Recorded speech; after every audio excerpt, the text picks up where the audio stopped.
Frédéric Beigbeder sa réponse acerbe aux critiques après sa chronique ratée sur France Inter. Était-ce, comme dirait Eddie de Pretto, la fête de trop ? La veille de sa chronique sur France Inter jeudi 15 novembre, Frédéric Beigbeder est sorti. Le jour J, il est arrivé pratiquement les mains dans les poches, improvisant durant 3 minutes avec plus ou moins de génie. Fiasco, gêne absolue, les critiques n'y sont pas allées de main morte pour qualifier ce qui a été finalement l'une des dernières pastilles de l'écrivain à la radio. Le 20 novembre, Charline Vanhoenacker s'était amusée, également sur France Inter, de la prestation de l'auteur de 99 francs lors d'une pastille au vitriol. Je suis sortie en boîte samedi soir dans un endroit appelé le Medellin et j'ai retrouvé la chronique que Beigbeder avait perdue pour jeudi matin.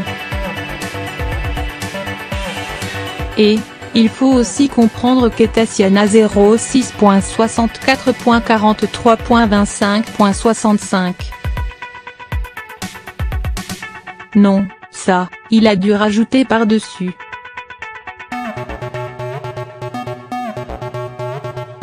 Après, je n'arrive plus à lire. Divers fluides ont masqué la plupart du billet. Et, bon, c'était sans doute un premier jet.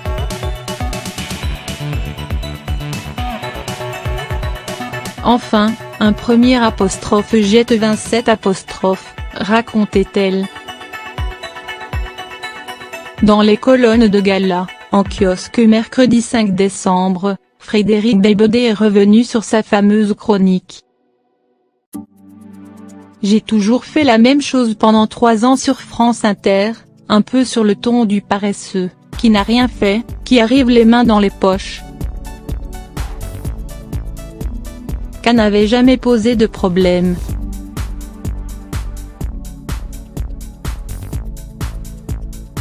Donc je n'arrive pas à voir ce qui ne va pas dans ma chronique et, a commencé l'écrivain, dans un rire.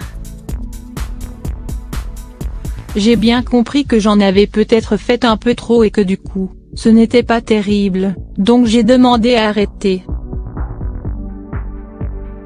L'animateur a ensuite mis les points sur les i et a répondu aux critiques, notamment formulées par cet humoriste qui prend habituellement pour cible les politiques.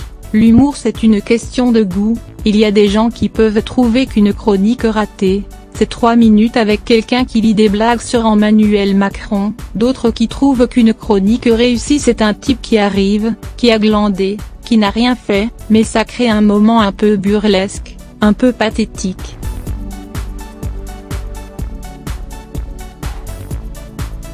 C'est vraiment qu'une question de goût. C'est impossible de définir ce qui est réussi ou raté.